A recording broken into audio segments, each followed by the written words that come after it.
میرے پیپرز ہو گئے تھے اور میں جاب کی تلاش میں تھا۔ ساتھ ساتھ میں نے ہال روڈ کی ایک بڑی الیکٹرانک کی ورکشاپ پر بھی جانا شروع کر دیا۔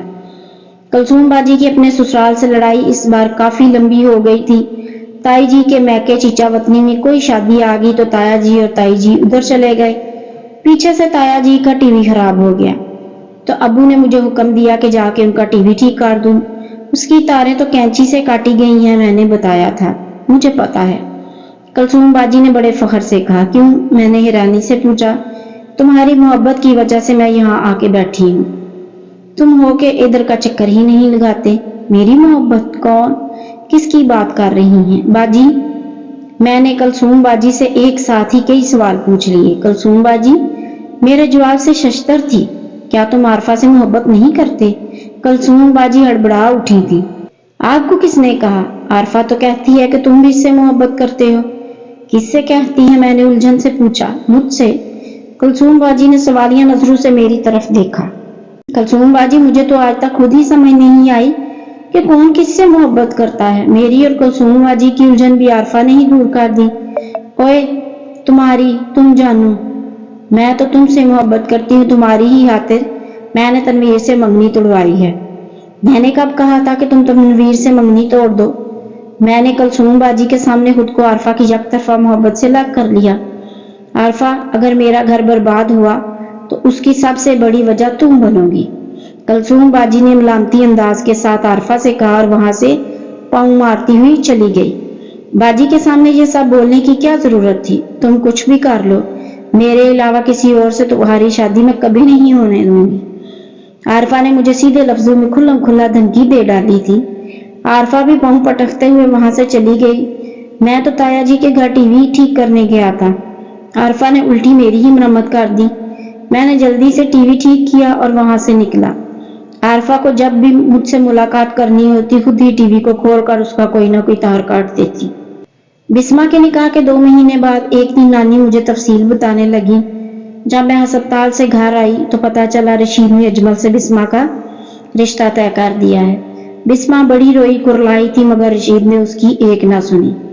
تیری ماسی کی بہو اور سندس نے تیرے حالو کے خوب کان بھرے تھے بسمہ اور تیری ماسی کے خلاف۔ رات کو بسمہ نے کہا میں زہر کھا لوں گی مگر اجمل سے نکاح کسی صورت نہیں کروں گی۔ رشید کہنے لگا کہ تم نے اجمل سے نکاح نہ کیا تو میں تمہاری ماں کو طلاق دے کر گھر سے نکال دوں گا۔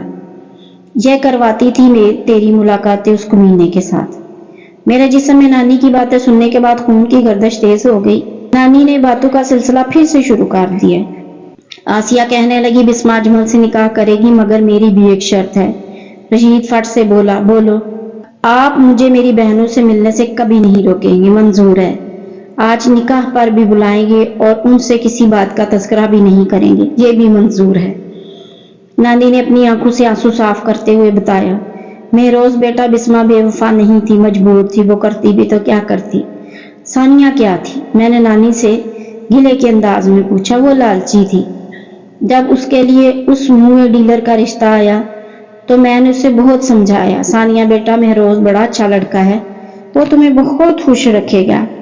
نانو کیسے خوش رکھے گا؟ کرائے کے گھر میں وہ لوگ رہتے ہیں، سرکاری کالج میں وہ پڑھ رہا ہے، اگر ملی بھی تو اسے کسی فیکٹری میں کوئی معمولی سی نوکری مل سکتی ہے، اس کا کوئی مستقبل نہیں ہے، جبکہ خرم کا اپنا بنگلہ ہے، گاڑی ہے۔ میں خرم کے ساتھ عیش کروں گی، خرم کو چھوڑ کر مہروز سے شادی کرنا حماقت ہے۔ نانی پھر آپ نے کیوں ہمیشہ کوشش کی کہ میرا رشتہ آپ کی بیٹیوں کی طرف ہو جائے؟ میں نے دکھی ہو کر پوچھا۔ نانی نے ٹھنڈی سانس بھری اور غمگین ہو کر گویا ہوں۔ مہروز بیٹا میں رشتوں کی پرانی دیواروں پر نئی رشتہ داری کا سمٹ لگانا چاہتی تھی، میں سمجھا نہیں۔ میں صرف تمہیں بتا سکتی ہوں، سمجھا نہیں سکتی۔ آپ ایسا کیوں چاہتی تھی؟ نئے رشتے پرانے رشتوں کو مضبوط بناتے ہیں اور کمزور بھی کرتے ہیں۔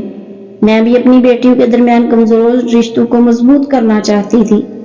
نانی آپ کی باتوں سے تو مجھے محسوس ہو رہا ہے جیسے میری حیثیت آپ کے نزدیک اینٹ ریت سیمنٹ جیسی ہی تھی۔ نانی نے جلدی سے مجھے اپنے سینے سے لگا لیا اور رندی سی آواز میں بولی، مجھے غلط مت سمجھو مہروز بیٹا، جب تمہاری اولاد جوان ہوگی اس وقت تمہیں اپنی نانی بالکل ٹھیک لگے گی۔ اللہ جانتا ہے میری نیت بالکل صاف تھی۔ اگر آپ کی نیت صاف تھی تو اسے کامیابی کیوں نہ ملی؟ تمہاری غربت کی وجہ سے۔ میری غربت؟ میں نانی کی بات سن کر حیران رہ گیا۔ ساری زندگی میں سوائے ایک دن کے مجھے کبھی غربت کا احساس نہیں ہوا تھا، اور وہ دن وہ تھا جب میں راحت بیکری پر خالی جیب 3 برگر خریدنے پہنچا تھا۔ میرے پاس خود کی سائیکل تھی، ابو سے اچھی پاکٹ منی بھی مل جایا کرتی تھی، عارفہ سے ادھار بھی مل جاتا تھا۔ ہر روز رات کو نبیل کے ساتھ میرے لیے بھی ایک پیالہ دودھ آ جاتا۔ چھٹی والے دن میں اور نبیل باہر سے ناشتہ کرتے، کبھی پھجے کے پائے، کبھی فیکے کی لسی، کاکے کی نہاری۔ آج نانی نے مجھے غریب بول دیا۔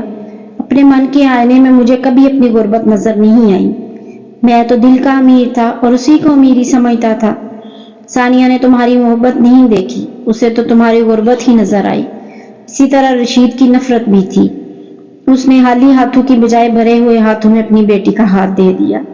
نانی سچ میں ثانیہ یا بسمہ کے دل میں میرے لیے کچھ بھی نہیں تھا۔ ثانیہ نے تو تمہاری محبت کو ہی تھوک دیا اور بسمہ نگل ہی گئی۔ ایک دم سناٹا تھا، میرے اندر بھی اور باہر بھی۔ زندگی میں پہلی بار مجھے ایسی تلخ حقیقت کا سامنا کرنا پڑا۔ اپنا گدھا بھی گھوڑا ہوتا ہے۔ میں گوال منڈی کو ہی نیو یارک کی بزنس اسٹریٹ سمجھ بیٹھا تھا۔ میرے نزدیک دنیا کے سب سے امیر لوگ گوال منڈی کے ہی مقیم تھے۔ عارفہ بڑی اچھی لڑکی ہے۔ نانی نے ثانیہ بسمہ کے بعد عارفہ کے لیے بھی وہی لائن بول دی۔ میں یہ سن کر خاموش ہو گیا۔ اگر اتنی اچھی ہوتی تو تنویر اس سے سالوں پرانی منگنی کیوں ختم کرتا؟ تمہاری وجہ سے۔ نانی نے ایک اور الزام میرے سر لگا دیا۔ میں نے کیا کیا ہے؟ جو چیزیں ساجد اپنے ہونے والے داماد کے لیے سعودیہ سے لاتا تھا، وہ چیزیں تم عارفہ سے لے لیتے تھے۔ خدا کی قسم نانی، میں نے عارفہ سے کبھی کچھ نہیں مانگا۔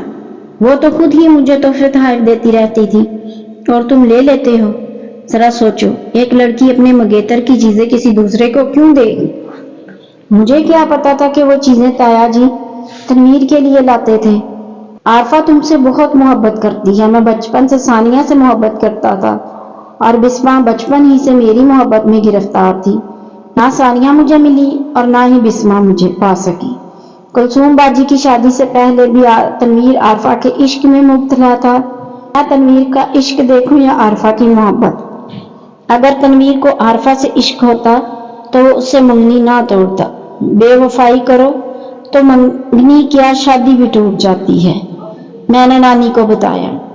عارفہ نے کس کی خاطر تنویر سے بے وفائی کی ہے؟ تمہاری خاطر۔